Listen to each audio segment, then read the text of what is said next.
నమస్కారం, welcome to I dream. ప్రస్తుతం మనతో పాటు ఉన్నారు గోవర్ధనికో విలేజ్లోని ఆశ్రమంలో వారి సేవలని అందిస్తూ భగవంతుడి యొక్క ధ్యానంలో నిరంతరం కృషి చేస్తూ నిరంతరం భగవంతుడి ధ్యానంలో ఉంటూ ఎన్నో ప్రాంతాలలో వారి మాటల ద్వారా వారి ప్రవచనాల ద్వారా అందరికీ అవగాహన కల్పిస్తూ మన సనాతన ధర్మం యొక్క గొప్పతనాన్ని విలువలని మనందరికీ తెలియజేస్తూ ఉంటారు. వారే ప్రణవానంద ప్రభుజీ గారు. ఇప్పుడు ప్రభుజీతో మాట్లాడి మరిన్ని విషయాలు తెలుసుకుందాం. మంచి మంచి విషయాలు అడిగి తెలుసుకొని మీ అందరికీ తెలియజేస్తాను. హరే కృష్ణ ప్రభుజీ. నమస్కారం అండి. హరే కృష్ణ ప్రభుజీ. ఈ మధ్య కాలంలో ఒకప్పటి కాలంలో కన్నా ప్రస్తుతం సనాతన ధర్మం అనే మాట ఎక్కువగా వినిపిస్తోంది. నిజంగా ఈ సనాతన ధర్మ పరిరక్షణ బాధ్యత ఎవరిది ప్రభుజీ? మీది, నాది, అందరిది. ఎవరైతే హిందువులు సనాతన ధర్మానికి చెందినవారు అని అనుకుంటున్నామో, ఎందుకంటే ధర్మో రక్షతి రక్షిత అని అన్నారు. మనం ధర్మాన్ని రక్షిస్తే ఆ ధర్మం మనకి రక్షిస్తుంది అని. ఇప్పుడు మీకు ఒక విషయం చెప్తాను. ప్రతి ఒక్కరి బాధ్యత, ఒకరి బాధ్యత. చాలా మంది ఏమనుకుంటున్నారంటే అండి, సనాతన ధర్మాన్ని రక్షించే వాళ్ళ బాధ్యత, గురువుల బాధ్యత, ఏదో గుళ్ళో ఉండే పండితుల బాధ్యత, లేదా కొంతమంది ధర్మ ధ్వజం పట్టుకున్న వారి బాధ్యత, మనదేం కాదు అని అనుకుంటున్నారన్నమాట. కానీ అది కాదండి. ఎవరైతే ధర్మాన్ని అనుసరిస్తున్నారో వాళ్ళందరి బాధ్యత ధర్మాన్ని కాపాడుకోవటం. ధర్మాన్ని ఎలా కాపాడుకుంటామండి? మేము ఏం చేయాలి ధర్మాన్ని కాపాడుకోవటం అని అంటే చాలా సింపుల్ విషయం అండి. ధర్మాన్ని ఆచరించటమే ధర్మాన్ని కాపాడుకోవటం అనేది. మనం కానీ ధర్మాన్ని చక్కగా పెద్దల నుంచి తెలుసుకొని, గురువుల దగ్గర నుంచి తెలుసుకొని ఆచరించామనుకోండి, ధర్మం కాపాడబడుతుంది. ఇంకొక విషయం, అన్నిటికంటే ముఖ్యమైన విషయం, ఈ ధర్మాన్ని ఈ ప్రస్తుత సమాజంలో కాపాడాలి అని అంటే, ఒకటి ఆచరించటం, రెండు భావితరాలు పిల్లలకి చెప్పటం ఏంటి ధర్మం ఏంటి అని. ఒక ఆయనని మేము అడిగాం, అయ్యా దసరా పండుగ ఏం చేస్తారు అని అంటే, ఏముందండి పులిహోర తింటాము, దసరా స్పెషల్ సినిమా చూస్తాము అంతే. ఇంకా పండగ ఏంటి, అసలు పండగ ఎందుకు జరుపుకుంటారు, ఏం చేయాలి ఆ రోజు ఏం తెలియదండి. కరెక్ట్. కాబట్టి మనం ఎప్పుడైతే అవి తెలుసుకుంటామో, తెలుసుకొని పిల్లలకి చెప్తామో.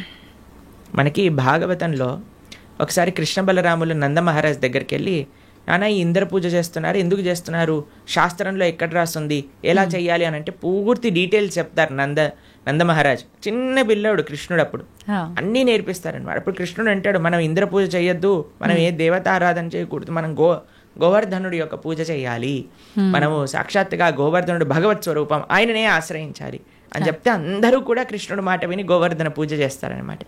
కాబట్టి ధర్మాన్ని కాపాడాలి, సనాతన ధర్మము, హైందవ సనాతన ధర్మాన్ని రక్షించాలి అని అంటే మనం ప్రాక్టీస్ చేయటం ఒకటైతే పిల్లలకి నేర్పించటం మరొకటి.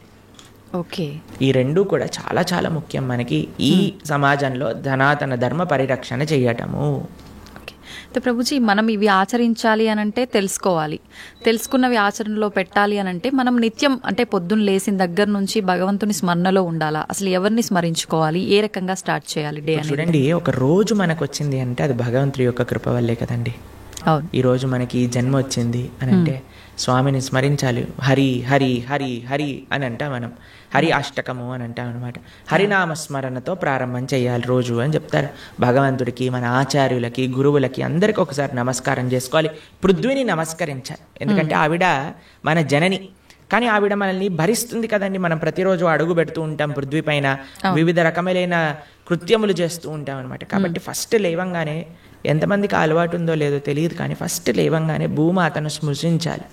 శ్లోకములు ఉన్నాయండి, శ్లోకములు నేర్చుకోగలిగితే నేర్చుకోండి. కానీ ఆ భావన, అమ్మా నీ పైన అడుగు పెడుతున్నాను కదా, మమ్మల్ని క్షమించు, మమ్మల్ని రక్షించు అనే ఒక భావనతో మనము నేలని స్పృశించి నమస్కరించుకోగలిగితే అది చాలా అద్భుతమైన విషయం అనమాట.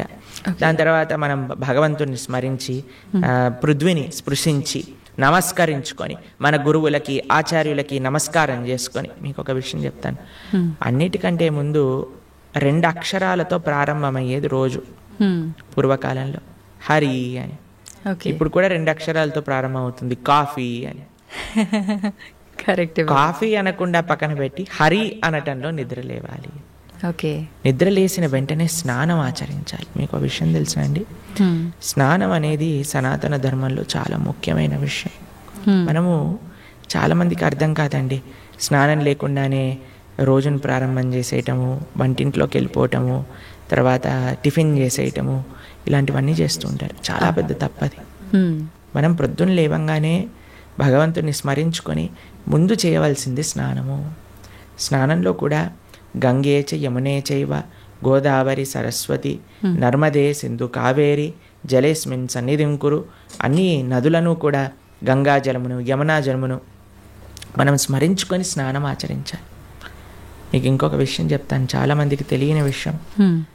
మన ధర్మం మనకి చెప్తుంది, స్నానం ఆచరించేటప్పుడు వస్త్రం లేకుండా స్నానం ఆచరించకూడదు. మనము ఒక బట్ట కట్టుకొని స్నానం చేయాలి. అది ఆ నీటికి, ఆ దేవతకి మనం ఇచ్చే గౌరవం అన్నమాట.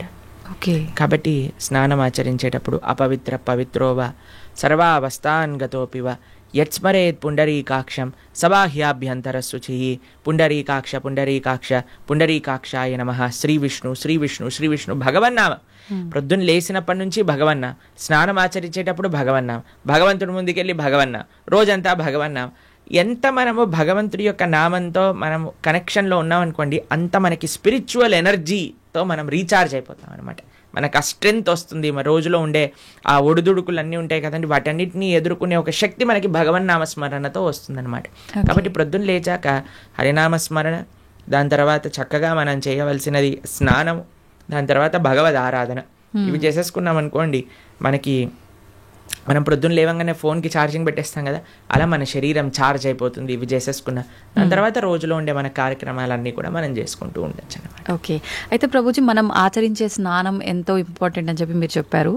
అది ఆచరించడం ఒక ఎత్తు అయితే సమయం కూడా ఇంపార్టెంట్ అని చెప్పి అంటుంటారు కదా ప్రభుజీ, ఏ టైంలో స్నానం ఆచరించాలి అని చెప్పి, అది ఎలా చూసుకోవాలి? మనము మన శాస్త్రాలు చెప్తున్నాయి, బ్రహ్మ ముహూర్తంలో నిద్ర లేవాలి అని. అంటే సూర్యుడు వచ్చే ముందు. ఓకే. ఇప్పుడు మీకు ఒక విషయం చెప్తాను. మీ ఇంటికి ఒక గెస్ట్ వస్తున్నారు అనుకోండి, సరే ఈరోజు మీకు పండగ రోజు మీరు ఏం చేస్తారు, అరే ఈరోజు పండగ, త్వరగా లేవాలి, త్వరగా లేసుకొని కార్యక్రమాలన్నీ చేసుకొని నైవేద్యాలన్నీ తయారు చేసుకొని మనం త్వరగా ఈ పండుగని ముగించుకోవాలి, అమ్మవారి పూజ చేసుకోవాలని మీరు అనుకుంటారు, అవునా కాదా చెప్పండి. లేదా ఒక గెస్ట్ వస్తున్నారు అనుకోండి, సపోజ్ మీ గురువు గారు రేపు మీ ఇంటికి వస్తున్నారు అన్నారు అనుకోండి, మీ గురువు గారు ఇంటికి వచ్చాక బయట నాక్ చేశాక మీరు లేచి స్నానం చేసి రెడీ అవుతారా, లేదా ఆయన వచ్చే ముందే అన్ని సదుపాయాలన్నీ కూడా సక్రమంగా చేసుకొని పెట్టుకుంటారా చెప్పండి? వచ్చే ముందే చేస్తాం, అంతే కదండి. ఎవరైనా గెస్ట్ వచ్చినా, మన ఇంటి గురువులు వచ్చినా, ఎవరో ఒకళ్ళు అలా చేసుకుంటాం కదా. సూర్య భగవానుడు ప్రత్యక్షంగా మనకి భగవంతుడి యొక్క స్వరూపం మనకి దర్శనమిస్తున్నారు.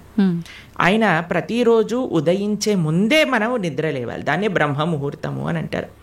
సూర్యోదయం కంటే ముందు మనం నిద్రలేచి మన యొక్క స్నానాది కార్యములన్నీ పూర్తి చేసుకొని మనం రెడీగా ఉండాలి సూర్యుడిని స్వాగతించడానికి. మన యొక్క భగవన్నామ స్మరణ చేసుకుంటూ మనం రెడీ అయిపోతాం అనమాట. అందుకే సంధ్యావందనాది కార్యక్రమములు మనం ప్రొద్దున పూట, మధ్యాహ్నం పూట, సాయంకాలం పూట 3 పూటలు చేస్తాం అనమాట. ఆయన ఎవరికి చేస్తున్నాము అని అంటే సూర్యమండలంలో మధ్యలో ఉన్న భగవంతుడికి మనం చేస్తున్నాము. కానీ ఆయన మనకి భగవంతుడిని దర్శింపజేసే ఒక ప్రత్యక్షమైన క్యారియర్. ఓకే. కాబట్టి మనం ఆయన వచ్చే ముందే మనం నిద్ర లేవాలి, ఆయన రాకముందే మన యొక్క నిత్య కృత్యములన్నీ కూడా పూర్తి చేసుకొని మనము ఆధ్యాత్మిక కార్యక్రమంలో నిమగ్నమై ఉండాలి.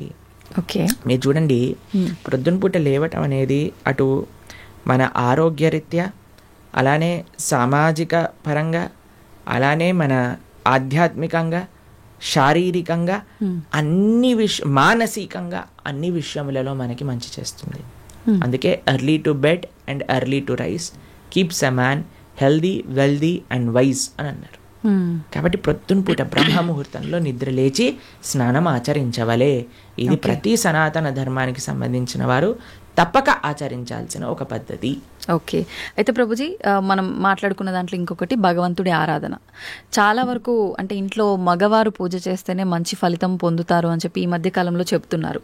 కానీ ఎక్కువగా ఆడవాళ్ళే పూజ చేస్తుంటారు. అసలు నిజంగా ఆడవాళ్ళే పూజ చేయాలా, మగవారు చేయొచ్చా? అసలు మగవారు చేయాల్సిన కార్యక్రమాలు ఏంటి ఆధ్యాత్మిక? ఎవరెవరు ఉద్ధరింపబడాలి అని అనుకుంటారో, ఎవరెవరికి భగవంతు అనుగ్రహం కావాలనుకుంటున్నారో వాళ్ళు చేయాలండి. మీకు విషయం చెప్తాను. ఒక మగవాడు పూజ చేసిన, ఆరాధన చేసిన, పుణ్యం చేసిన, పునస్కారం చేసిన, దాంట్లో ఉండే 50% ఆడవారికి వెళ్తుంది. ఓకే. ఎంత? 50%. ఏదైనా పాపం చేశాడనుకోండి, దాంట్లో 1% కూడా ఆడవారికి రాదు. అదెలా ప్రభుజీ మరి? పుణ్యం అయితే పుణ్యం 50% వెళ్తుంది, పాపంలో వెళ్ళదు. ఓకే. స్త్రీ చేసిందనుకోండి పుణ్యం 1% హస్బెండ్కి రాదు, 100% ఆవిడ దగ్గరే ఉంటుంది. స్త్రీ ఏదైనా పాపం చేసిందనుకోండి దాంట్లో 50% హస్బెండ్కి వెళ్తుంది. ఇది ఒక బంపర్ ఆఫర్ అనమాట మన శాస్త్రాలు ఇచ్చింది. బాగుందా మీకు? బాగా అనిపిస్తున్నట్టుంది మీకు. శిల్ ప్రభుపాదుల వారు ఒక దగ్గర ప్రస్తావన చేస్తారు, everybody has to fly their own plane అంటారు. మనకి అంబరీష మహారాజు గారి వృత్తాంతంలో వస్తుంది. అయినా ప్రొద్దున లేవంగానే నిరంతరము కూడా భగవంతుడి యొక్క ఆరాధనలో, ఆయన చేతులన్నీ కూడా భగవంతుడి యొక్క పూజలో, పాదాలు భగవంతుడి యొక్క ఆలయ ప్రదక్షిణలో, మనసు భగవంతుని చింతించటం. సవై మన కృష్ణ పదార విందయో వాచాంసి వైకుంఠ గుణానువర్ణనే కరే హరేర్మందిరమార్జనాదిషు అని ఆయన యొక్క దినచర్య మొత్తం చెప్తారనమాట. ఇక్కడ వారి భార్య ఆరాధనకి నీళ్లు తెచ్చి తేవడానికి హెల్ప్ చేసినా సరే ఆయన అనేవారట, నా పూజ నేను చేసుకుంటాను, మళ్ళీ నీ పూజ నువ్వు చేసుకో. ఆయన అన్ని సదుపాయాలు సమకూర్చుకొని, ఎందుకంటే చూడండి భగవంతుడితో మనకుండే రిలేషన్షిప్ ఎక్స్ట్రీమ్లీ పర్సనల్ అండి. స్వామి మన తండ్రి, స్వామి మన తల్లి. ఇప్పుడు చూడండి మీకు ఒక విషయం చెప్తాను. మన ఇంట్లో ఎవరిదైనా పుట్టినరోజు ఉందనుకోండి, మనం ఏం చేస్తాం, ఒకసారి మాకు ఈ సంఘటన ఎదురైందనమాట. నేను మా తమ్ముడు కలిసి మా అమ్మగారికి గిఫ్ట్ ఇవ్వాలి అంటే మా తమ్ముడు అన్నారు, నువ్వు నీ గిఫ్ట్ ఇవ్వు, నేను నా గిఫ్ట్ ఇస్తాను. ఎందుకంటే అమ్మకి నీ గిఫ్ట్ వేరే, నా గిఫ్ట్ వేరే. ఎందుకంటే మన ఇద్దరికి అమ్మ కదా, కాబట్టి అమ్మతో నాకుండే రిలేషన్షిప్ ఒకటి, మా తమ్ముడికి ఉండే రిలేషన్షిప్ ఒకటి, అంతేనా? అయితే మేమిద్దరం అనుకున్నాం, సరే నేను నాకు తోచింది నాకు ఇష్టం ఉన్నట్టుగా నేను చాలా బాగా పెయింటింగ్ చేసేవాడిని అనమాట, డ్రాయింగ్ చేసేవాళ్ళం అనమాట.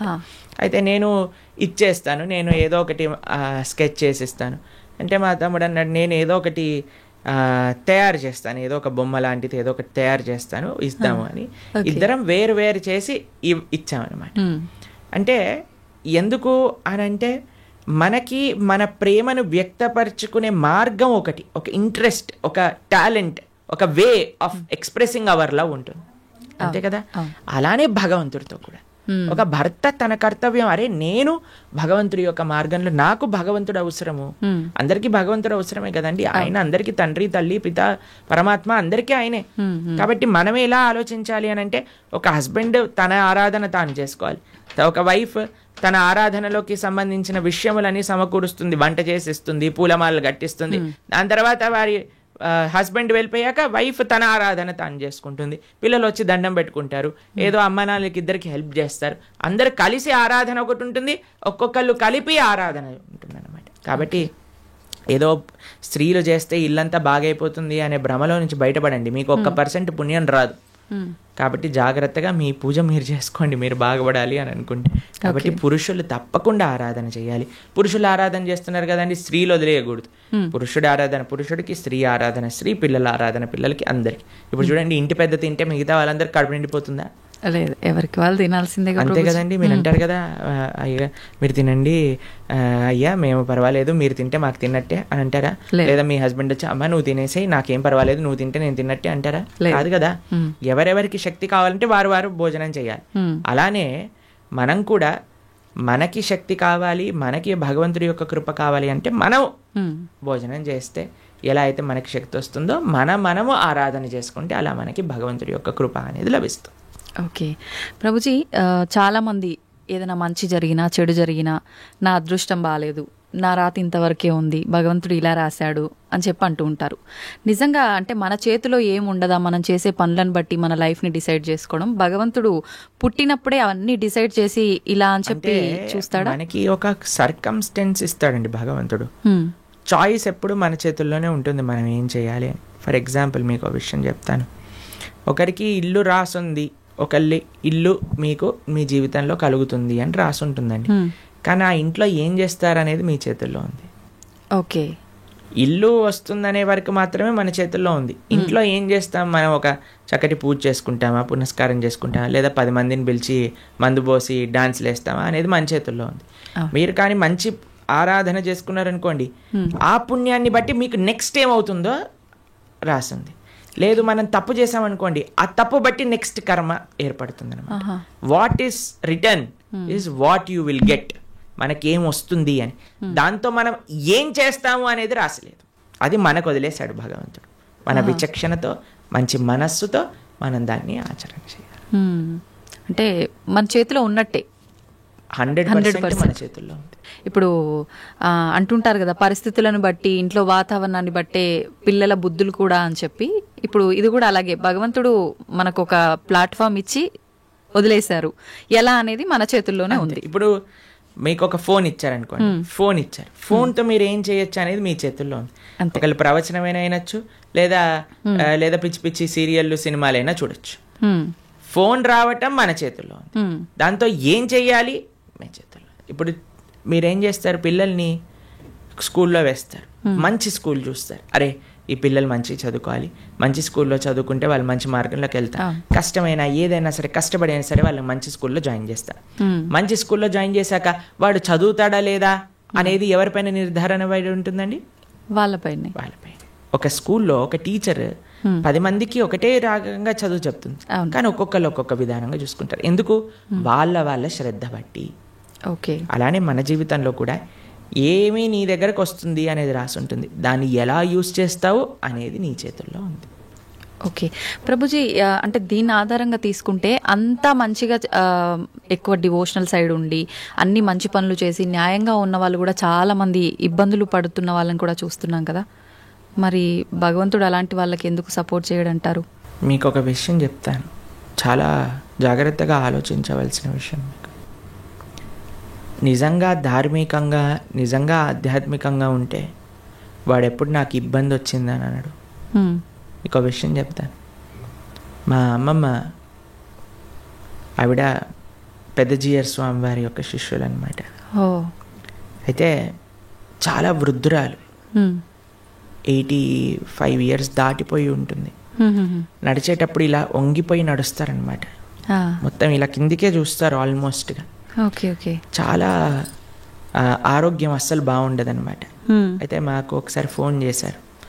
ఫోన్ చేశాక ఆవిడ రోజు ఒక 6-7 గంటలు భగవన్ నామ స్మరణ చేస్తారు, విష్ణు సహస్రనామం రోజు 2 పూటలు చదువుకుంటారు, గీతా పారాయణ చేస్తారు, అన్నీ చేస్తారు. ఒకసారి నాకు ఫోన్ చేశారు, ఆ అమ్మమ్మ యొక్క ఆరోగ్యం అస్సలు బాగాలేదు, ఫోన్ చేసి ఆవిడ యొక్క ఆరోగ్యం బాగా అవ్వాలి, భగవంతుడికి ప్రార్థన చేస్తున్నానని చెప్పు అని అన్నారనమాట. అస్సలంటే అస్సలు బాగాలేదండి ఆరోగ్యం. అప్పుడు మేము ఫోన్ చేశాం, ఫోన్ చేసి మీకోసం ప్రార్థన చేస్తామండి, మీ ఆరోగ్యం బాగా అవ్వాలి అని అంటే ఆవిడ అన్నారు, ఆరోగ్యం కోసం ప్రార్థన చేయాల్సిన అవసరం లేదు, ఈ ఆరోగ్యంలో తక్కువ ఎక్కువ అవుతూనే ఉంటుంది, నేను భగవంతుని ఎల్లప్పుడూ గుర్తుపెట్టుకోవాలి, మా ఆచార్యులు చెప్పిన విషయాలన్నీ మాకు గుర్తుండాలి, చనిపోయే చివరి క్షణంలో ఆ స్వామి యొక్క ఆ స్మరణ నాకు రావాలి అని దండం పెట్టుకో, ఆరోగ్యం గురించి దండం పెట్టుకోవాల్సిన అవసరం లేదు అని చెప్పి. నిజంగా ధార్మికమైన చింతన ఎవరికైనా ఉందనుకోండి, వారు ఎప్పుడూ కూడా నాకు వచ్చే కష్టం అని అనుకోరండి. వచ్చే ఒకటే కష్టం ఏంటో తెలుసా అండి, భగవంతుణ్ణి విస్మరించటమే నిజమైన కష్టం జీవుడికి. అది లేనప్పుడు ఏ కష్టంలోనైనా సరే భగవంతుడు కుంతిమారని ఏమంటుందో తెలుసా అండి, అయ్యా నాకు ఇంకా కష్టాలు ఇవ్వు కృష్ణ అంటుంది.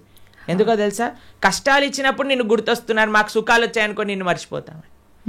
కాబట్టి ధార్మిక చింతన ఉన్న ఏ వ్యక్తి కూడా కష్టం వచ్చింది అని అనుకోడు, ప్రతి ఒక్కటి భగవత్ ప్రసాదంగా స్వీకరిస్తారు. ఓకే, అది ముఖ్యమైనది. మాకు ఎంతోమంది, మీకు ఒక విషయం చెప్తాను, శ్రీల కదంబకానన స్వామి అని మా ఇస్కాన్లో ఒక స్వామీజీ ఉంటారనమాట. ఆయనకి 4th stage క్యాన్సర్. ఈరోజు టెస్ట్కి వెళ్ళారు, తెలిసిపోయింది, రేపు అడ్మిట్ అవ్వాలి డాక్టర్ అని చెప్పారు. మీరు ట్రీట్మెంట్లో ఉన్నారనుకోండి, 1 year మీరు హాస్పిటల్లో ఉండండి, మేము మీకు ట్రీట్మెంట్ చేస్తాము, ఒక 2-3 సంవత్సరాలు బ్రతుకుతారు మీరు అన్నారు. ఆయన అన్నారు, భగవంతుడు ఇచ్చిన జన్మ నాకు, దీన్ని భగవంతుడి యొక్క సేవలో వినియోగించుకోవాలి, 2-3 సంవత్సరాలు ఎక్స్ట్రా బ్రతకడం వల్ల ఏం చేసేది లేదు, కాబట్టి నేను బృందావనానికి వెళ్ళిపోతాను అని అన్నీ వదిలేసి బృందావనానికి వచ్చేసారు. సంవత్సరం పాటు అక్కడ పూర్తిగా తెలుసు ఆయనకు, ఒక్కొక్క రోజులో నా రోజు అయిపోతుంది, ఇంకా డాక్టర్స్ చెప్తున్నారు ఇంకా 10 రోజులు, ఇంకా 2 రోజులు, ఇంకొక రోజు మాత్రమే.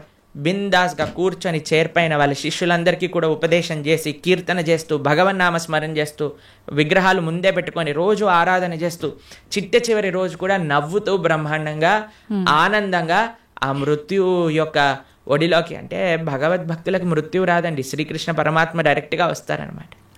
కాబట్టి కష్టం ఏమి కష్టం కాదండి ఈ ప్రపంచంలో. కష్టం వచ్చినా సరే అది మనం పూర్వజన్మ చేసుకున్న ఫలము. ఇప్పుడు మీరు ఆయన మంచోడు అని అంటున్నారు అంటే లేదా మంచి చేస్తున్నారు అనుకుంటున్నారు, ఇంతకు ముందు ఏం చేశామో మీరు చూసారా? లేదు. మనం ఇంతకు ముందు జన్మలో ఏం చేసుకున్నామో మనకు తెలియదు కదా. కాబట్టి కష్టం వస్తుంది అని అంటే అకారణంగా కష్టం ఎందుకు ఇస్తాడండి? భగవంతుడికి ఏం పని లేదా? ఆయన ఇక్కడ ఉన్నారు కదా హైదరాబాద్లో మూసాపేటలో, ఆయన కష్టం ఇవ్వండి కొద్దిగా చూద్దాం ఎలా బాధపడతాడో అని ఆయన ఏమన్నా పైన వైకుంఠం నుంచి ఆ పని చేస్తున్నారు చెప్పండి? లేదు. ఆయన ఎందుకు అంటాడండి ఎవరికైనా కష్టం తెప్పించాలి అని భగవంతుడు ఎందుకు అనుకుంటాడు చెప్పండి? ఇప్పుడు మీరు చూడండి, చిన్నపిల్లలు ఎప్పుడైనా బాగా అల్లరి చేశారనుకోండి, రూమ్లో వేసేస్తారు, వేసేసి లాక్ పెట్టేస్తారు, లాక్ పెట్టేసి ఏడుస్తారనమాట పిల్లలందరూ చాలా. అమ్మాయి ఏమన్నా కావాల్సుకొని అరే మా పిల్లవాడు బాగా ఏడుస్తున్నాడు అని ఆనందపడుతుందా అండి? ఎందుకు వేసింది రూమ్లో? తెలుసుకోవాలని, అల్లరి మానేయాలి, మంచిగా ఉండాలి బుద్ధిగా కదండి. అమ్మ ఒక కొట్టినా ఒక మాట అన్నదా తిట్టినా రూమ్లో వేసినా దేనికైనా సరే ఒక పనిష్మెంట్ ఎందుకు వస్తుంది? ఎందుకంటే మారి మంచి విషయములు తెలుసుకొని ముందుకెళ్తారేమో. భగవంతుడు కూడా మనకి ఏదన్నా ఇచ్చాడు అని అంటే, ఒక కష్టం ఇచ్చాడు అని అంటే ఆ కష్టం నుంచి ఏం నేర్చుకోవాలి? Failures are stepping stones for success అని అంటారు. ఒక నష్టం జరిగినా ఒక ఏదైనా సరే అరే మనం ఇంకా ఇంకా ఇంకా భగవన్ నామస్మరణ ఎలా చేసుకోవాలి, భగవంతుడికి దగ్గరికి ఎలా అవ్వాలి. ఇప్పుడు మీకు ఒక విషయం చెప్తానండి. బృందావనంలో లాస్ట్ ఇయర్ మేము ఆ వీడియో చూస్తున్నాం అనమాట. యమునా నది మొత్తం పొంగిపోయి బృందావనం మొత్తం కూడా మునిగిపోయిందనమాట. అందరు షాపులలోకి ఇంట్లలోకి అన్నిట్లోకి నీళ్ళు వచ్చేసాయి మొత్తం కూడా. అయితే ఇంటర్వ్యూ చేసే వాళ్ళు వెళ్తున్నారనమాట. వెళ్తూ టీవీ ఛానల్లో వాళ్ళు ఏమనిపిస్తుందండి మీకు, ఏమనిపిస్తుందండి అంటే ఓ బహుత్ మజా ఆ రహా హై, యమునా మహారాణి హమారే ఘర్ మే ఆ గయి హై అని ఆరతులు ఇస్తున్నారనమాట. వాళ్ళకి ఏమనిపించట్లేదు, వాళ్ళ సామాన్లు కొట్టుకుపోయాయి, వాళ్ళ షాప్ పాడైపోయిందని. యమునా మహారాణి హమారే ఘర్ పధార్ రహీ హై, యమునా మహారాణి హమారే షాప్ మే ఆ గయి హై, అందరు కీర్తన పెట్టుకొని డాన్స్ వేస్తున్నారు అనమాట. చూడండి, అదే మన ఇంట్లో నీళ్ళు వచ్చాయనుకోండి, ఈ గవర్నమెంట్ గలీజ్ది, ఇది ఇట్లా అయిపోయింది, అది అలా అయిపోయింది అని మనం ఏడుస్తూ ఉంటాం. చూసే విధానం అండి జీవితంలో. ఒకటి కష్టం వచ్చినా నష్టం వచ్చినా భగవత్ ప్రసాదంగా ఉన్నాం అనుకోండి, ఏం పెద్ద కష్టం లేదు. కానీ పరమాత్మ ఎవరికి కష్టం ఇవ్వాలి అని అనుకోరు. మన యొక్క పూర్వజన్మ ఫలితం మనకు ఒక విధంగా వచ్చింది అనుకోండి, దాన్ని స్వీకరించాలి. తండ్రి ఐ యాక్సెప్ట్ అని ముందుకెళ్ళాలి.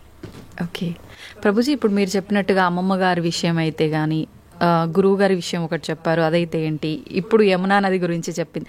ఇంత ప్రశాంతంగా కష్టం వచ్చినా ఇది కష్టం కాదు, అది కూడా భగవంతుడి కృపే, ఆయన అనుగ్రహమే అని చెప్పి దాన్ని సుఖంగా భావించాలి అని అంటే నిజంగా అసలు అంత ఈజీగా ఎలా సాధ్యపడుతుంది? ఈ కుటుంబ జీవనంలో ఉన్న వాళ్ళకి ఇదంతా ఎంత ఆధ్యాత్మికంగా ఉన్నా సాధ్యపడుతుంది అంటారా? చెప్పిన వాళ్ళందరూ కుటుంబ జీవితం ఉన్నారు, కానీ ఎక్కడో కొంతమంది, అందరికీ అలా సాధ్యపడాలంటే చాలా ఈజీ అండి.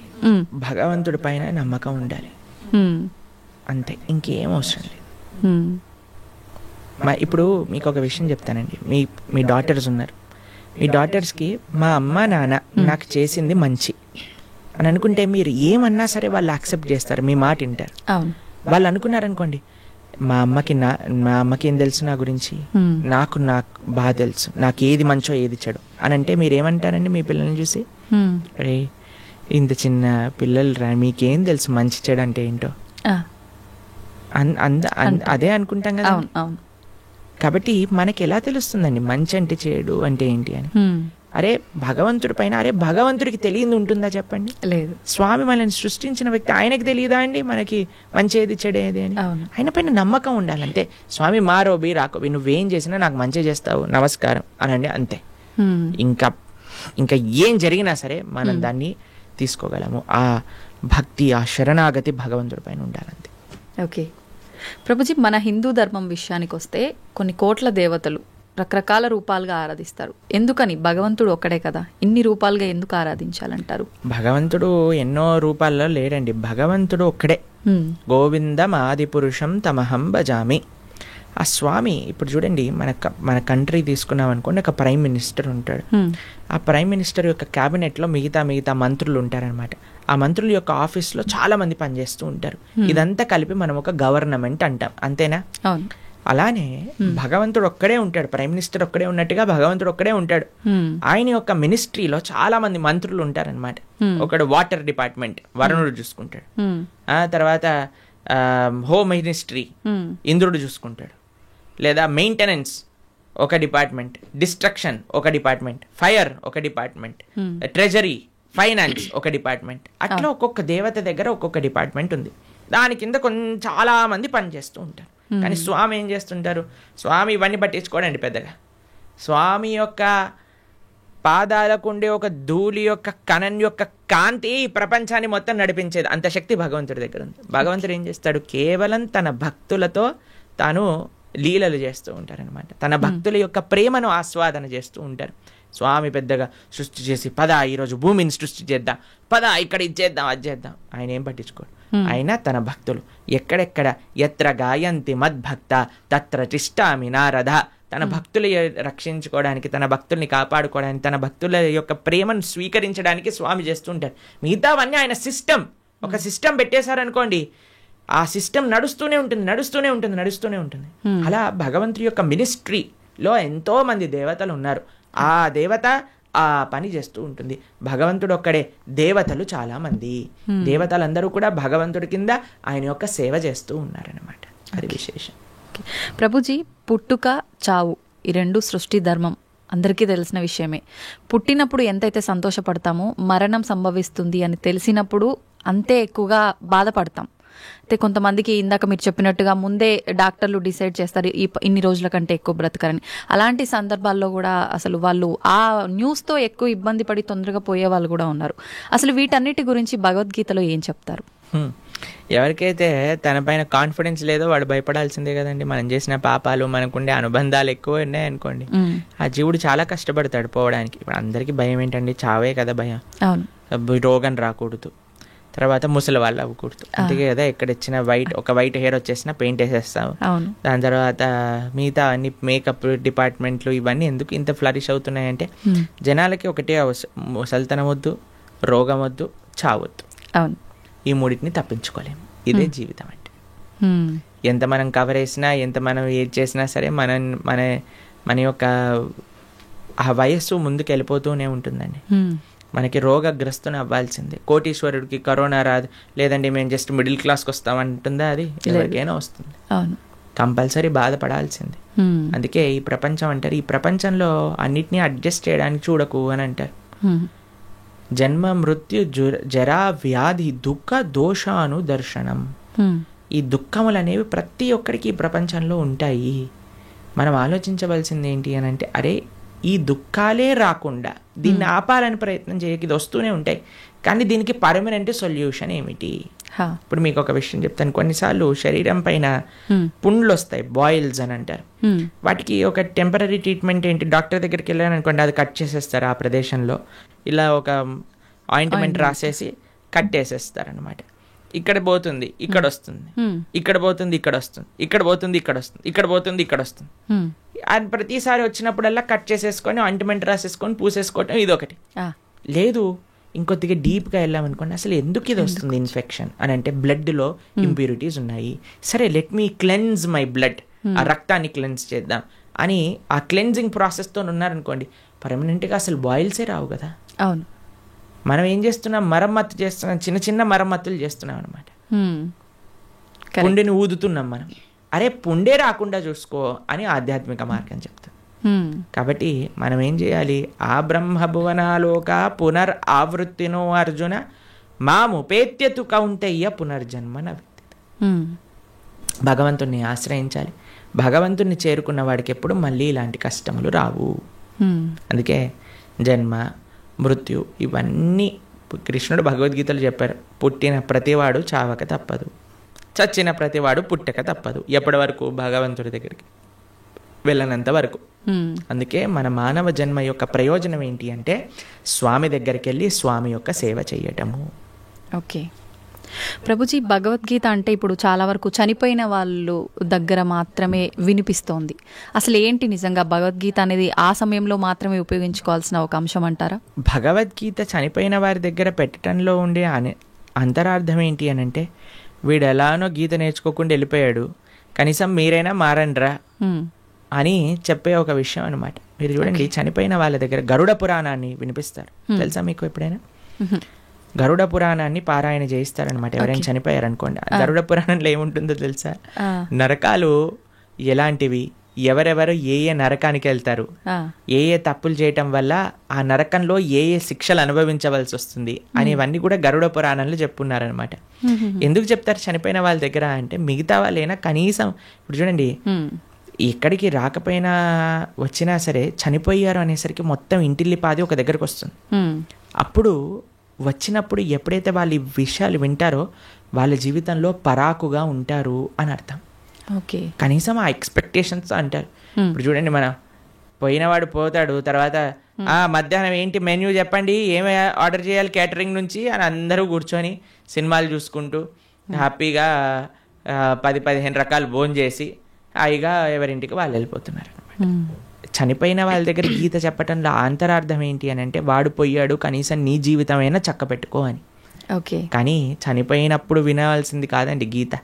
ఇప్పుడు మన గీత చదువుకుంటే మన రాత బాగుపడుతుంది, అందుకోసం గీత చదవమని చెప్తారనమాట. ఓకే, అది విశేషం. ప్రభుజీ, ఆలయాల విషయానికి వస్తే ప్రతి ఆలయంలో కూడా గంటలు ముఖ్యంగా మనకు కనిపిస్తూ ఉంటాయి. ఏంటి ప్రభుజీ గంటలకి ఆలయానికి ఉన్న సంబంధం? భగవంతుడి యొక్క నివేదన చేసేటప్పుడు గంటను మ్రోగించవలే అని ప్రతి దాంట్లో మనకు గంట ఉపయోగించరండి. కొన్ని కైంకర్యములు ఉంటాయి భగవంతుడికి. స్వామి యొక్క అభిషేకం చేసినప్పుడు అన్ని వాద్యములు కూడా గంటలో ఉంటాయి, గంట స్వరూపంలో ఉంటాయి అని అంటారనమాట. కాబట్టి ఆ గంటని భగవంతుడి యొక్క నైవేద్యములలో వాడుతుంటారు. స్వామికి నివేదన చేసేటప్పుడు గంటలు మోగుతూ ఉంటాయి. మీరు తిరుమల వెళ్ళారనుకోండి, టంగ్ టంగ్ టంగ్ టంగ్ అని మోగుతూ ఉంటాయి గంటలు, నైవేద్య గంటలు అనమాట. మీకు కృష్ణుడు ఒకసారి బృందావనంలో దొంగతనం చేయడానికి వెళ్ళారనమాట. అప్పుడు ఒక గోపిక ఏం చేసిందంటే అన్ని ఉట్టి కట్టేసింది, వెన్న మొత్తం కూడా కృష్ణుడికి అందకూడదని. తర్వాత కృష్ణుడు ఏం చేసేవాడు, ఉట్టి కడితే రాయి వేసేసాడు వాడు. రాయి వేయంగానే కుండకి చిన్న రంధ్రం పడేది, చక్కగా అక్కడ నుంచి మొత్తం వెన్న ఇలా ఫౌంటైన్ లాగా షవర్ లాగా వచ్చేసేది అనమాట. కింద అందరూ పాలు పెరుగు వెన్న నెయ్యి అన్ని తాగేస్తూ ఉండేవారు. అయితే ఈ గోపిక కొద్దిగా తెలివైన గోపిక, ఇప్పుడు ఏం చేసింది తెలుసా అండి, ఈ ఉట్టితో పాటు గంటలు కూడా కట్టింది. ఉట్టిని ఊపారనుకోండి గంట మోగుతుంది, వెంటనే వచ్చి కృష్ణుడిని పట్టేసుకోవాలి. తర్వాత కృష్ణుడు అన్నాడు, సరే వెయ్యండి, ఒకళ్ళ పైన ఒకళ్ళు నించోండి అనగానే ఒకళ్ళు ఉన్నారు. కృష్ణుడు పైకి ఎక్కాడు. పైకి ఎక్కగానే గంటలు చూశాడనమాట. గంటలు చూసాగానే భగవంతుడు అన్నాడు, ఏ గంటలారా మోగకూడదు అని అన్నాడు. సరే స్వామి మీరు ఏం చెప్తే అది మోగం అని కూర్చున్నాయి అనమాట. కృష్ణుడు వెంటనే లోపల చేయబెట్టి బ్రహ్మాండంగా వెన్న తీసి అందరికి పంచుతాడు. కృష్ణుడు ఎప్పుడు తాను తినేవాడు కాదండి, అందరికీ పంచేవాడు. మన భగవంతుడికి ఉన్న లక్షణమే అది, ఇవ్వటం తప్ప ఆయనకేం తెలియదు. ఇస్తుండేవాడు. తన స్నేహితులకు పెట్టేశారు, కోతులకు పెట్టేశారు, ఆయన దగ్గర ఉన్న వాళ్ళందరికి పెట్టేశారు. ఇంకా లాస్ట్కి ఆయన తినాలి అని నోట్లో పెట్టుకోగానే గంటలన్నీ మోగటం ప్రారంభం చేశాయి. ఆ గోపిక వచ్చేసింది, పట్టేసుకుంది. భగవంతుడు అనుకున్నాడు, ఆ గోపిక పట్టేసుకొని లాగేస్తుంటే, ఒరే గంటలారా చెప్పాను కదరా మిమ్మల్ని మోగద్దా అని, ఎందుకు మోగారు, ఇప్పటి వరకు బాగానే ఉన్నారు కదా. అయ్యా ఏం లేదండి మాకు అలవాటు కదా, మీరు నైవేద్యం స్వీకరిస్తుంటే మోగటామని, అందుకే మీరు తింటాం ప్రారంభం చేయగానే మేము మోగేసాము అని అన్నాయి అనమాట గంట. కాబట్టి అందరికీ కూడా భగవంతుడి యొక్క సేవలో వినియోగించుకోవాలి అనే ఒక లక్షణం ఉంటుందన్నమాట. గంట భగవంతుడికి నివేదన చేసేటప్పుడు గంట మోగించడం, భగవంతుడికి కైంకర్యం జరిగేటప్పుడు గంట మోగించడం. ఎందుకంటే సర్వ వాయిద్యములన్నీ కూడా ఘంటానాదంలో ఉంటాయి అని మన శాస్త్రములు చెప్తున్నాయి అన్నమాట. కాబట్టి గంటను ఉపయోగించాలి మంత్రంతో పాటు కైంకర్యంతో పాటు అని మనకు చెప్తారనమాట. ఓకే ప్రభుజీ, అలా అని ఊరికే ఆలయంలోకి వెళ్ళి టింగ్ టింగ్ అని ఊరికే ఎక్కడున్నా సరే ఏదున్నా పాపం భగవంతుడికి ఎందుకంటే డిస్టర్బెన్స్.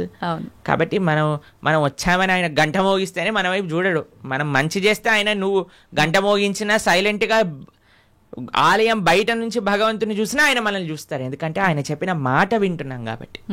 ఏం మాట వినకుండా టంగ్ టంగ్ సినిమాలలో వచ్చినట్టుగా రక్తం గారేటట్టుగా గంటలు కొట్టి మనం కింద బేవోష్ అయిపోవాల్సిన అవసరం ఏం లేదు. భగవంతుడి యొక్క అటెన్షన్ కావాలి అనుకుంటే మనం స్వామి యొక్క మాటలు, గీత, భాగవత, రామాయణాదులు మనం విని మనం దాని జీవితంలో ఆచరిస్తున్నాము అని అంటే స్వామి వెయిట్ చేస్తూ ఉంటారు. శ్రీల భక్తి సిద్ధాంత సరస్వతి ఠాకూర్ అని మా ఆచార్యులు ఆయన చెప్తారనమాట, don't try to see Krishna, serve Krishna in such a way that Krishna would want to see you అని అంటారు. ఆయన ఏమంటారంటే దేవుణ్ణి చూడాలి చూడాలి అని పరితపించకు, భగవంతుడి యొక్క సేవ ఎలా చెయ్యి అని అంటే భగవంతుడే నిన్ను చూడాలి అని అనుకోవాలి, అట్లా సేవ చేయటం నేర్చుకో అని అంటారనమాట వారు.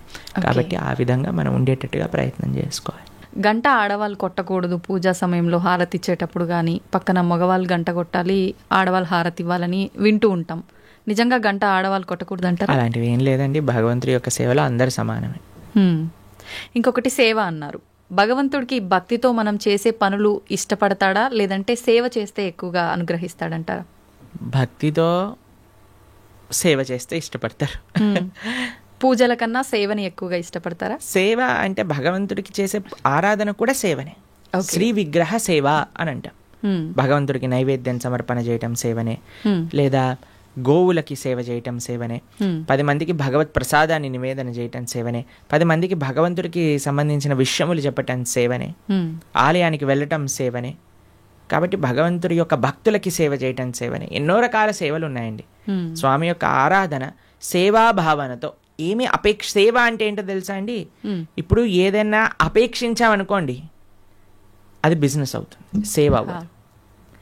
తండ్రి నేను ఈ పూజ చేస్తాను, నువ్వు నాకు అది ఇవ్వు, సేవ కాదు, అది బిజినెస్. బిజినెస్ ట్రాన్సాక్షన్ మాత్రమే. సేవ అంటే నాకేం వద్దు తండ్రి, నేను నీకు చేస్తా, అది సేవ. భగవంతుడికి సేవ కావాలి, ఈ బిజినెస్ వద్దు భగవంతుడు. ప్రభుజీ, చాలా మంది పూజా కార్యక్రమాలు ఇలాంటి వాటికి దూరంగా ఉంటారు, కానీ అప్పుడప్పుడు పెద్ద పెద్ద క్షేత్రాలకి, ఆలయాలకు వెళ్ళి భగవంతుడి ఆలయంలో క్లీనింగ్ ఇలాంటి కార్యక్రమాల్లో ఎక్కువగా పాల్గొంటుంటారు. అందువల్ల కూడా ఫలితం ఉంటుందంటారా వాళ్ళకి?